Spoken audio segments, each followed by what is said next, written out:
ये कहानी है इंसान के अंतर्दृष्टि की। एक गुरुकुल में गुरुजी सभी शिष्यों को शिक्षा देते थे। अच्छे शिक्षा देने की वजह से उस गुरुकुल में दूर दूर से छात्र शिक्षा ग्रहण करने के लिए आते थे। उस गुरुकुल के गुरुजी की एक लड़की थी जो विवाह के काबिल हो गई थी, और इसी वजह से गुरुजी अपनी लड़की का रिश्ता लेके हर जगह पे जाते थे। लेकिन गुरुजी के लड़की का रिश्ता कहीं पक्का नहीं होता था। वजह यह था कि गुरुजी जहाँ कहीं भी अपनी लड़की का रिश्ता लेके जाते थे, वहाँ दहेज के तौर पे इतना पैसा मांगते थे कि उतना पैसा गुरुजी देने के लिए सक्षम ही नहीं थे, और इसी वजह से गुरुजी दुखी और निराश होकर वापस लौट आते थे। और एक दिन गुरुजी मन ही मन सोच रहे थे कि अगर हर कोई इतना ज़्यादा दहेज हमसे मांगेगा तो भला मैं इतना दहेज कहाँ से दे पाऊंगा, फिर मेरी लड़की का विवाह कैसे होगा। और यही सब तमाम बातें सोच सोच के गुरुजी बहुत ही चिंतित रहने लगे, परेशान रहने लगे। फिर गुरुजी के मन में अचानक ख्याल आया कि अगर मैं अपनी लड़की का विवाह अपने ही किसी छात्र से करा दूं तो इससे अच्छी बड़ी बात और क्या हो सकती है। और अगले दिन गुरुजी ने अपने सभी शिष्यों को बुलाया और कहा कि मैं अपनी लड़की का विवाह आप में से किसी एक से कराने वाला हूँ, लेकिन इसके लिए आप लोगों को एक इम्तिहान देना पड़ेगा, एक परीक्षा देनी पड़ेगी। जो इस परीक्षा में पास हो जाएगा उसी से मैं अपनी लड़की का विवाह करा दूंगा। गुरुजी की बात सुनकर सभी शिष्य उस परीक्षा को देने के लिए खुशी खुशी राजी हो गए। फिर गुरुजी ने सभी शिष्यों से कहा कि कल से आप लोगों को 10 दिनों तक चोरी करनी है, लेकिन ध्यान रहे चोरी करते वक्त आप लोगों को जैसे कोई देखे नहीं।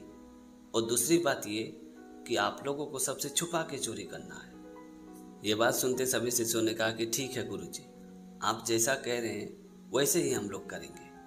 और अगले दिन से गुरुकुल के सभी छात्र नगर में चोरी करने के लिए जाने लगे। जब सभी छात्र चोरी करके शाम के वक्त गुरुकुल में वापस लौटते थे तो गुरुजी सभी छात्रों से पूछते थे कि क्या आपको चोरी करते वक्त किसी ने देखा है, क्या आप लोगों ने सबसे छुपा के चोरी किया है।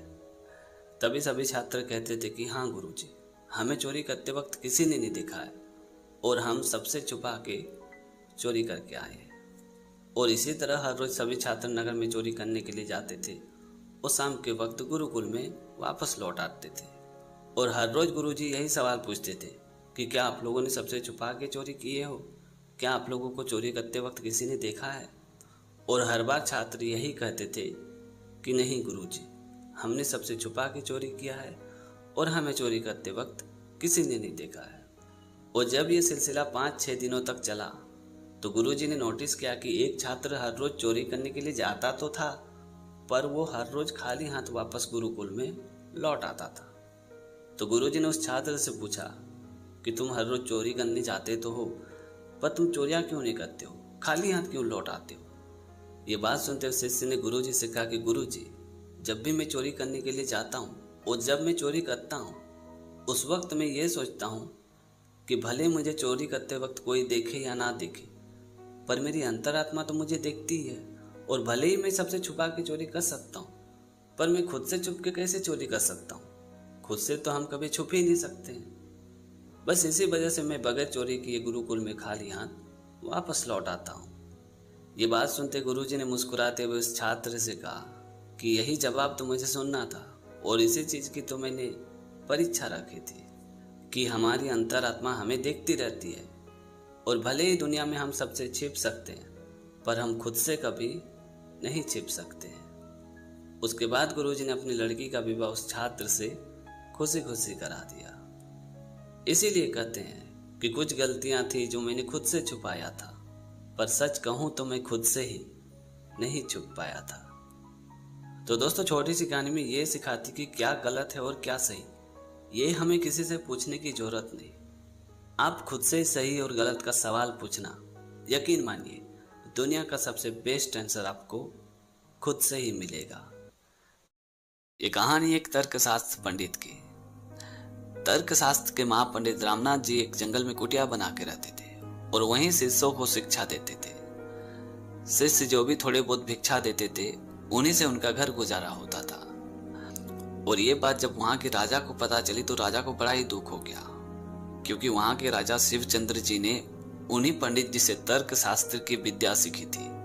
और इसी वजह से वो मिलने के लिए गुरुजी से जंगल में गए और गुरुजी को प्रणाम करने के बाद पूछे कि गुरुजी, मैं आपकी क्या मदद कर सकता हूँ। तभी पंडित जी ने राजा से कहा कि भगवान की कृपा से मुझे कोई कमी नहीं है, अब मुझे किसी चीज की जरूरत नहीं है। तो राजा ने पंडित जी से कहा कि गुरुजी मैं घर खर्च के बारे में पूछ रहा हूँ।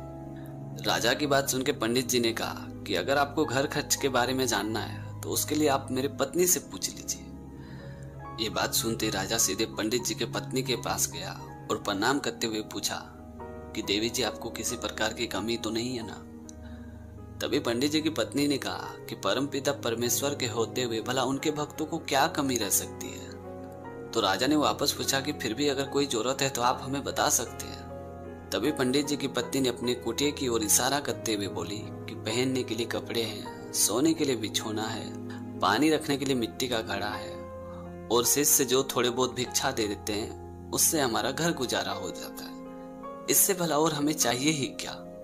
तभी राजा ने वापस जोर देते हुए कहा कि मैं चाहता हूं कि कुछ गांव का जागीर आपको दे दूं, उससे होने वाले आय से आपका गुरुकुल भी चलेगा और आपके गृहस्थी जीवन में किसी प्रकार की कमी नहीं रहेगी।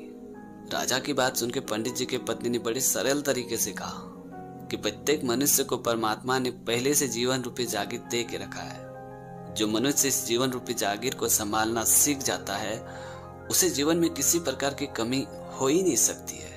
ये बात सुनते राजा ने पंडित जी की पत्नी को प्रणाम किया और वहां से निकल गया।